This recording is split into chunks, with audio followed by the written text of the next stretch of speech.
দুটা মাছ খালে কদাই পিন্ধে দুটা মাছ খালে কদাই পিন্ধে দুটা মাছ খালে কদাই পিন্ধে NRDS প্ৰতিষ্ঠানৰ ফ্ৰেছমেন ছ'চিয়েল আছিলে আৰু আমি নিজকে সৌভাগ্য মানিছোঁ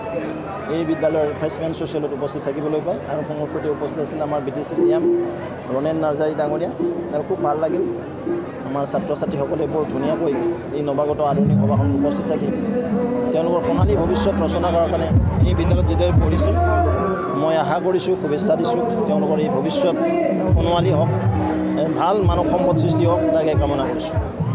আজি ৰঙিয়াত অলপ ভৰালে আছিল আমাৰ বিজেপিৰ মুখপাত্ৰ তেওঁ কৈছে যে AGP-কে দিবলগা আসন ইলেকশ্যন বহুত দেৰি আছে পিছত হ'ব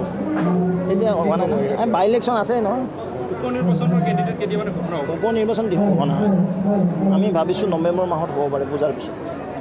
বিধানসভা আৰু বহুত দিন আছে আপোনাৰ মই ক'লোঁ কি আৰু চিট শ্বেয়াৰিং ইয়াত নকৰে না মন্ত্ৰী সভাৰ সম্প্ৰসাৰণ হোৱাৰ সম্ভাৱনা আছে এতিয়া একো নহয় এইবিলাক এতিয়া উপনিৰ্বাচনৰ কাৰণে চব প্ৰস্তুত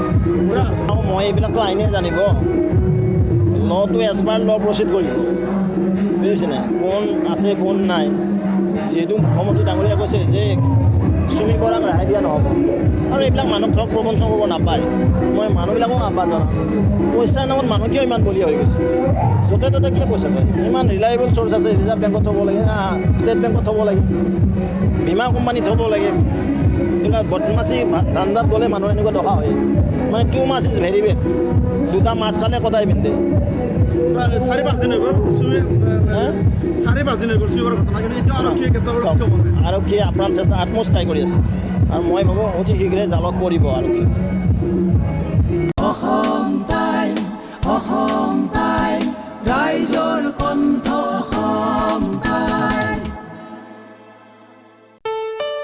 ঘৰত আনন্দ আৰু সম্পৰ্কৰ